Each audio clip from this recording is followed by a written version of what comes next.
अस्सलाम वालेकुम guys, welcome back to my channel. Last videos के अंदर हमने 9.3 के क्वेश्चन नंबर 5 तक कंप्लीट कर लिए थे, मतलब एक एक पार्ट सीक्वेंस से किया था। अब इसका क्वेश्चन नंबर 6 रह गया 9.3 का, उसके बाद हम 9.4 स्टार्ट करेंगे। तो इसके अंदर इस वीडियो के अंदर 9.3 का क्वेश्चन नंबर 6 करना कंप्लीट, इसके 9 पार्ट्स हैं। अच्छा, तो जो लोग बगैर सब्सक्राइब के वीडियो देख रहे हैं काइंडली चैनल को सब्सक्राइब कर दें, क्योंकि फ्री ऑफ कॉस्ट है। उसके बाद आपको समझाने की प्रॉपर जिम्मेदारी मेरी, बिल्कुल बेसिक लेवल से करवाया जाएगा आपको। तो चैनल को सब्सक्राइब करके वीडियो देखें। Thank you so much. पहले पार्ट के अंदर क्या कहता है, उसने दिया हुआ है 390 डिग्री दिया हुआ है, और उसने क्या बोला है, find the value of the trigonometric functions of the following angles. यानी एंगल्स कितने होते हैं, टोटल 6 होते हैं। साइन, कोस, टैन। साइन का इन्वर्स कोसेकेंट, कोस का इन्वर्स सीकेंट और टैन का इन्वर्स कॉट। ये टोटल 6 होते हैं ट्रिग्नोमेट्रिक फंक्शंस। तो उसने हमें एंगल दिया हुआ है और उसने बोला है कि ट्रिग्नोमेट्रिक फंक्शंस की वैल्यूज निकाल के बताओ। तो 390 उसने पहला दिया हुआ है, तो यहाँ से हमने एक सर्कल ड्रॉ किया। सर्कल के अंदर ये इसका वाई एक्सिस हो गया और ये इसका एक्स एक्सिस हो गया। अब यहाँ से वो चलना स्टार्ट हुआ, यहाँ तक π/2, यहाँ तक पाई, यहाँ तक 3π/2, और फिर यहाँ से चलते चलते यहाँ तक 2π। यानी 2π क्या होगी, रोटेशन हो गई। और 2π को हम, इसको मैंने π/2 का, इसको 90 कहते हैं। इसको मैंने पाई का, इसको 180 भी कहते हैं। इसको मैंने 3π/2 का, इसको 270 भी कहते हैं। और इसको मैंने 2π का, इसको 360 भी कहते हैं, 360 डिग्री। अब मैं एक रोटेशन लेके आया, वैल्यू मेरे पास एंगल क्या बना, 2π और या फिर 360 कहेंगे इसको। तो एक रोटेशन के अंदर 360 डिग्री कवर हुआ है, और उसने क्या बोला हुआ है 90। तो यानी 360 यहाँ तक बना, 70, 80, 90 यहाँ तक बनेगा 390 डिग्री। अब मैं यहाँ से एक रोटेशन लेके यहाँ तक आऊं, एक रोटेशन कंप्लीट करूं और फिर 390 तक पहुंचूं, फिर साइन की वैल्यू 390 पुट करके कैलकुलेटर से वैल्यू निकालूं, तो भी हमारे पास वैल्यू सेम ही आएगी। और अगर मैं डायरेक्टली जीरो से लेके यहाँ तक कैलकुलेट कर लूं, यानी जीरो से लेके यहाँ तक कितना बनता है, 90 डिग्री बनता है और 30 डिग्री बनता है, तो मैं डायरेक्ट ही साइन 30 डिग्री पुट करूं तो वो भी मेरे पास वैल्यू सेम ही आएगी। क्यों? क्योंकि ये हमारे पास एक रोटेशन है और रोटेशन से कोई फर्क नहीं पड़ता होता। तो इस वजह से रोटेशन को हमने निगलेक्ट कर लेना, और जो एक्चुअल एंगल होगा उसकी हमने वैल्यूज पुट करके दिखानी है। तो 390 के अंदर से 390 को हम ऐसे भी लिख सकते हैं 360 प्लस 30, क्योंकि इनको एडअप करेंगे तो 390 बनेगा। तो 390 को इस तरह लिख लिया।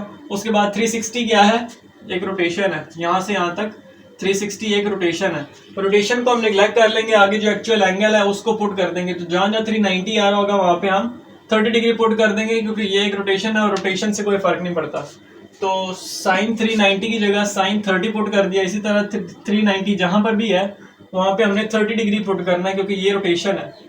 तो 30 डिग्री पुट किया, साइन 30 1/2, कोस 30 √3/2, tan 30 1/√3।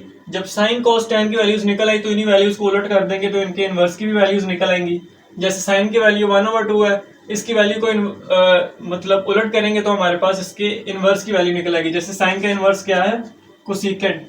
तो कोसेकेंट की वैल्यू क्या निकल आएगी, 2 नीचे था ऊपर ले गया, 1 ऊपर था नीचे ले आया, तो इसकी वैल्यू 2 बन जाएगी। इसी तरह कोसेकेंट का इनवर्स कैलकुलेटर से भी निकल आएंगे। क्या नाम है, secant 30 degree is equal to 2/√3 और कॉट इज इक्वल टू √3। वैसे अगर नहीं निकल रही है, कैलकुलेटर नहीं है, और तो फाइंड करना, तो कॉस की अगर वैल्यू है √3/2, इसकी वैल्यू को मतलब उल्टाएंगे तो 2 ऊपर चले जाएगा, √3 नीचे आ जाएगा, तो वो कॉस के इनवर्स की वैल्यू निकल जाएगी, जैसे जो कि सीकेंट है। तो सीकेंट की वैल्यू 2 ऊपर आ गया, नीचे था ऊपर आ गया, और √3 नीचे आ गया। इसी तरह √3 नीचे है, ऊपर चला जाएगा, इसके इनवर्स में इसका इनवर्स कॉट है, तो √3 ऊपर चला गया। तो ये हो गया इसका फर्स्ट पार्ट। पार्ट नंबर 2 के अंदर उसने -330 डिग्री दिया हुआ है। 330 डिग्री है, इधर भी डिग्री था लेकिन माइनस में नहीं था, इसीलिए 360 और आगे जो भी बन रहा था उसको कर दिया। लेकिन यहाँ पे माइनस है, इसीलिए इसको रेडियंस में कन्वर्ट करेंगे। रेडियंस के अंदर कैसे कन्वर्ट करते हैं, π/180 से मल्टीप्लाई कर लेते हैं, 0 0 से कैंसिल हो जाएगा, तो यहाँ कैंसिलेशन करके सारा -11/6 बचेगा, 6π। और 11/6π को मैं क्या लिख सकता हूँ, -2π + π/6। अब -2π क्या बन गया, एक रोटेशन बन गई। भले वो यहाँ से इधर को चलो तो वो पॉजिटिव हो जाएगी, और अगर उल्टा मैं चलूँ यहाँ से इधर को तो वो नेगेटिव हो जाएगी। तो -2π रोटेशन हो गई, और एक्चुअल एंगल क्या आ रहा है, 6 और पाई बाय 6 किसके इक्वल होता है? 30 डिग्री के इक्वल होता है। तो सेम जैसे हमने यहाँ पे वैल्यू पुट की थी sin 30, इसी तरह यहाँ पे भी जहाँ पे -330 आ रहा है उसको कैलकुलेट करके हमारे पास -2 पाई प्लस पाई बाय 6 आया। अब -2 पाई रोटेशन हो गई तो एक्चुअल एंगल हमारे पास पाई बाय 6 30 के इक्वल। तो जहाँ पे भी -330 आ रहा है वहाँ पे 30 डिग्री पुट करना है। तो सेम ऐसे ही sin 30 cos 30 tan 30 इसी तरह सारी वैल्यू सेम पुट करके कैलकुलेटर से वैल्यूज निकाल लेनी है और इसका सेकंड पार्ट भी सेम ही है तकरीबन।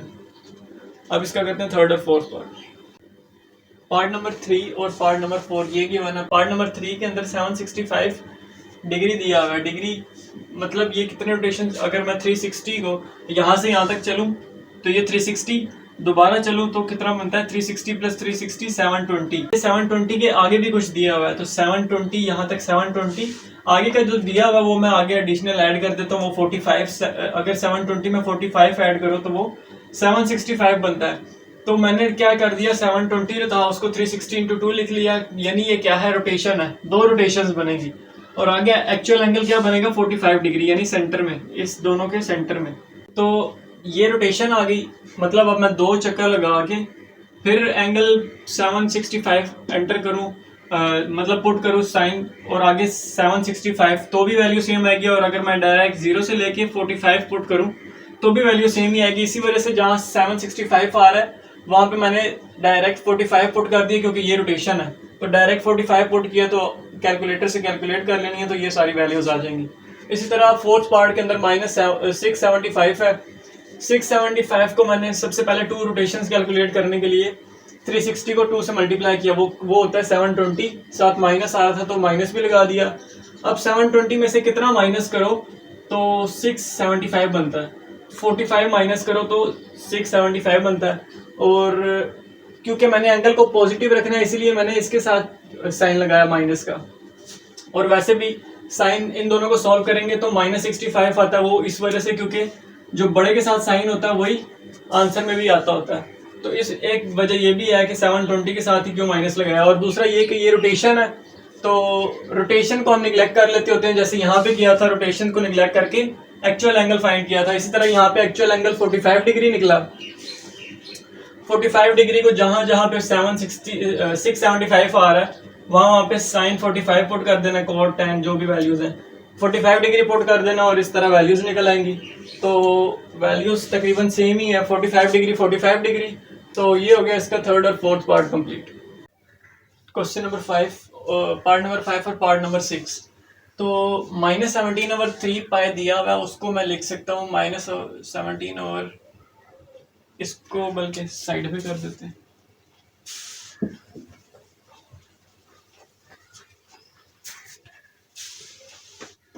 मैं इसको लिख लेता हूँ -6 पाई प्लस पाई/3 इस तरह। अब मुझे कैसे पता चला कि -17/3 पाई को मैं -6 पाई ओवर पाई/3 लिख सकता हूँ? क्योंकि इसको सॉल्व करके दोबारा यही चीज बनेगी। 3 को 6 से मल्टीप्लाई किया 18, साथ माइनस है तो -18 प्लस पाई -17 पाई और नीचे 3 आ जाएगा तो -17 पाई/3 ही निकल रहा है। अगर हम इसको सॉल्व करें तो मुझे कैसे पता लगेगा कि मैंने इससे ये चीज कैसे निकालनी है और -13/3 पाई से ये चीज कैसे निकालनी है, रोटेशन से अलग कैसे करनी है। तो वो इस तरह करनी है कि 3 का टेबल पढ़ना है, 3 का टेबल स्टार्ट करना है। 3 1 3 अब माइनस आ जाएगा, जब माइनस आएगा तो 17 से आगे तक जाना है और अगर प्लस होगा तो उससे पीछे पीछे रहना है। जैसे अब माइनस आ गया तो मैं 3 का टेबल 18 तक पढ़ूंगा। 3 5 15 3 6 18, तो मैंने क्या लिख दिया, 6 इधर लिख दिया और 3 इधर था उसको उधर ही रहने दिया। और इसको मैंने 18 में से कितना माइनस करो तो 17 बनता है 1, तो मैंने पाई को 3 के नीचे लिख दिया। तो इस तरह, और जो बड़ा होगा यानी माइनस के साथ है तो इससे पहले माइनस भी लगा देना। तो इसको सोल्व करेंगे तो -17/3 बनेगा। अब जब प्लस के केस में अब हमने बड़ा नहीं लेना, अब छोटा लेना है। जैसे अब 3 का टेबल स्टार्ट करना है, 3 4 12, अब 12 होता है 12 13 से छोटा है तो छोटा ही लेना है। 4 12, 4 इधर लिख लिया, साथ पाई भी लगा देना है, प्लस ही रहने देना क्योंकि प्लस था, और छोटा मतलब एक स्टेप पीछे तक टेबल पढ़ना है। तो 4 ज़ार 12, 4 लिख लिया, और उसके बाद 12 के अंदर कितने ऐड करो तो 13 बनता है एक, तो प्लस यहाँ पे पाई लिख लिया। अगर यहाँ पे मेरे पास 14 होता, 14 पाई, तो मैं यहाँ पे 3 4 ज़ार 12, 12 के अंदर 2 ऐड करता तो 14 बनना था, तो मैं यहाँ पे 2 पाई लिखता। लेकिन अभी हमारे पास खाली 13 है, तो मैंने इस वजह से पाई बाई 3, तो इस तरह ये कैलकुलेट करते होते हैं। तो इसको मैंने इस फॉर्म में लिख लिया। अब ये मेरे पास रोटेशन आ गई। रोटेशन 2 पाई, 4 पाई, 6 पाई, ये सारी रोटेशन है। तो रोटेशन को निगलेक्ट कर देना, और एक्चुअल एंगल हमारे पास पाई बाई 6 है, तो मैं रोटेशंस लेके पाई बाई 6 तक पहुंचूं, मतलब -17/3, 3 रोटेशंस लेके पाई बाई 3 तक पहुंचूं, या फिर डायरेक्ट ही 0 से लेके पाई बाई 3 तक पहुंचूं, बात एक ही है। तो जहां -17/3 पाई आ रहा है वहां पे पाई बाई 3 पुट कर दिया, और आगे इनके कैलकुलेटर से वैल्यूज फाइंड कर दी, तो आंसर निकल आएगा। इसी तरह पार्ट 6 में पाई बाई 4 पाई हमारे पास रोटेशन आ गई, पाई बाई 3 हमारे पास एक्चुअल एंगल आ गया। रोटेशन को निगलेक्ट कर देना है। साइन जहां पे भी 13/3 पाई आ रहा है वहां पे मैंने क्या पुट कर दिया, पाई बाई 3 पुट कर दी, क्योंकि 4 पाई रोटेशन है, तो पाई बाई 3 पुट किया, उसकी कैलकुलेटर से वैल्यू निकाल ली, तो आंसर आ जाएगा। तो ये हो गया पार्ट 5 और पार्ट 6। अब इसके करते हैं पार्ट 7 8। तो पार्ट नंबर 7 और 8 के अंदर सेम ऐसे ही दिया हुआ है। आप देख लेना कि नीचे क्या दिया हुआ है, 6 दिया हुआ है, तो यानी 6 का टेबल पढ़ना है, और प्लस है तो मतलब 25 से नीचे तक पढ़ना है। तो 6 का टेबल स्टार्ट करना है। 6 1 ज़ार 6, 6 2 ज़ार 12, 18, 24। अब 15 से पहले 24 तक जा सकते हैं हम 6 के टेबल में। तो 6 4 ज़ार 24, तो 4 पाई लिख लिया, प्लस आगे 6 4 ज़ार 24, तो 24 में एक ऐड करो तो 25 बनता है, तो इसीलिए वो जो एक है उसको हमने प्लस पाई की फॉर्म में लिख लिया। यानी अगर 26 होता तो हम क्या करते, 24 के अंदर 2 ऐड करते तो 26 बनता। अभी 25 था, अगर 26 होता तो हम 24 में 2 ऐड करते तो जाके 26 बनता, तो हम यहाँ पे पाई के साथ 2 लिखते, क्योंकि अभी हमारे पास 25 है, तो 24 में एक ऐड करेंगे तो 25 बन जाएगा, इसी वजह से हमने सिंपल पाई लिख दी है। अगर 26 होता तो हम 2 पाई लिखते। इस तरह हमारी ये वैल्यू बन जाएगी। अब हमारे पास 4 पाई रोटेशन है, तो हम क्या कर देंगे, जहां पे हमारे पास 25/6 पाई लिखा आ रहा है वहां पे हमने सिंपल रोटेशन को निगलेक्ट करके एक्चुअल एंगल जो आ रहा है पाई बाई 6 उसको पुट करते जाना है, फिर कैलकुलेटर से पाई बाई 6 की वैल्यू निकाल लेनी है, और क्वेश्चन सॉल्व हो जाएगा। इसी तरह पार्ट नंबर 8 के अंदर समझने वाली सिर्फ यही चीज है, आगे ये कैलकुलेटर का काम है। अब नीचे 6 आ रहा है, 6 को एज इट इज रहने देना है। अब माइनस है, तो माइनस का मतलब ये है कि 71 से एक स्टेप आगे तक 6 का टेबल पढ़ना है। तो 6 10 ज़ार 60 हो गया, 10 ज़ार 60, 11 ज़ार 66, 12 ज़ार 72। अब एक स्टेप आगे तक हमने 12 ज़ार 72, एक स्टेप आगे तक हमने टेबल रीड किया 6 का 12 तक। तो अब हमने 12 को एज इट इज लिख देना है, 12 पाई साथ माइनस आ रहा है तो माइनस लगा देना है, और अब 72 में से कितने माइनस करें तो 71 बनता है, एक माइनस करे तो यहाँ पे खाली पाई लगा देना है। अगर मेरे पास यहाँ पे मैं 2 माइनस करके 71 बनता होता तो मैं यहाँ पे 2 पाई लगाता। अभी फिलहाल एक माइनस करके 71 बनता है, तो मैंने खाली सिंपल पाई लगा दी और नीचे 6 एज इट इज आएगा। अब जहां जहां पे -71/6 पाई आ रहा है वहां पे हमने ये रोटेशन है इसको निगलेक्ट करके एक्चुअल एंगल पुट करते जाना है। तो एक्चुअल एंगल पुट करते जाएंगे, वो पाई बाई 6 है, वो पुट करेंगे तो हमारे पास सिंपल डायरेक्ट वैल्यूज आ जाएंगी। तो ये हो गया पार्ट नंबर 7 और 8 भी कंप्लीट। पार्ट नंबर 9 के अंदर -1035 डिग्री दिया हुआ है, तो पार्ट इसके अंदर हमने इसमें कैसे कन्वर्ट करना है। अब पहले हम टेबल पढ़ते होते थे, अब हमने क्या करना है, 360 एक रोटेशन होती है, 360 एक रोटेशन होती है। अब 360 को हमने पढ़ना है 1035 से एक स्टेप आगे तक। तो 360 प्लस 360 कितना हो गया, 720, और 720 एक और 360 ऐड करूं तो वो बन जाएगा 1080, ये बन जाएगा। तो अब ये हम इससे एक स्टेप आगे निकल आए। अगर मैं 360 इंटू 360 करता 720 तो वो छोटा हो जाना था। अगर यहाँ पे माइनस ना होता तो हम 720 तक चलते, लेकिन अब माइनस है तो एक स्टेप आगे जाना है। तो एक स्टेप आगे जब 360 और ऐड किया तो वो बन गया 1080। उसको एज इट इज लिख देना है माइनस के साथ। अब जब लिख दिया तो हमने आगे क्या करना है, ये देखना है कि इसमें से मैं कितने माइनस करूं तो 1035 बनेगा। तो मैंने देखा कि मैं 45 को अगर 45 माइनस करूँ 1080 से तो मेरे पास 1035 बन जाएगा। तो मैंने यहाँ पे प्लस 45 लिख दिया। अब मेरे पास ये टर्म बन गई जो मैंने इसके इक्वल लिख दी। अब 1080 को मैं 360 इंटू 3 भी लिख सकता हूँ, क्योंकि 360 को हमने 3 दफ़ा ऐड किया तब जाके हमारे पास 1080 निकला। तो मैंने 360 इंटू 3 लिख दिया। अब हमारे पास ये रोटेशन आ गई, ये एक्चुअल एंगल आ गया। अब 360 यानी ये सर्कल है, इसके अंदर मैं अगर जा रहा हूँ एक रोटेशन, दो रोटेशन, 720 तक पहुंचे, एक और रोटेशन 1080 तक पहुंचे। तो अब इतने रोटेशंस कवर करने के बाद फिर मैंने 45 माइनस किया तो कितना बना, बल्कि ये तो माइनस में है तो हमने प्लस में जाना है।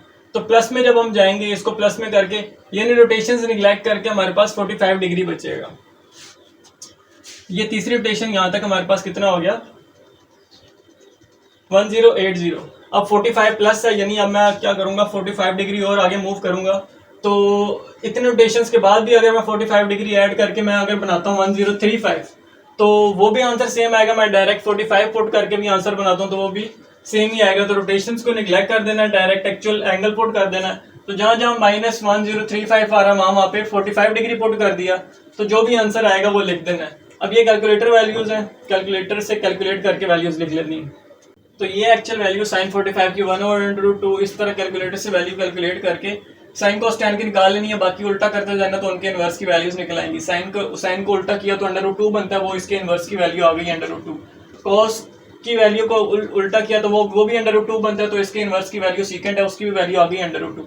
tan की वैल्यू 1 है, इसको उल्टा करेंगे तो भी 1 ही होगा, तो cot की वैल्यू भी 1, क्योंकि tan और cot इनवर्स है। तो ये हो गई हमारी 9.3 कंप्लीट। अब इंशाल्लाह आगे स्टार्ट करेंगे 9.4। समझ आइए तो वीडियो को लाइक करें, चैनल को सब्सक्राइब करें। Thank you so much.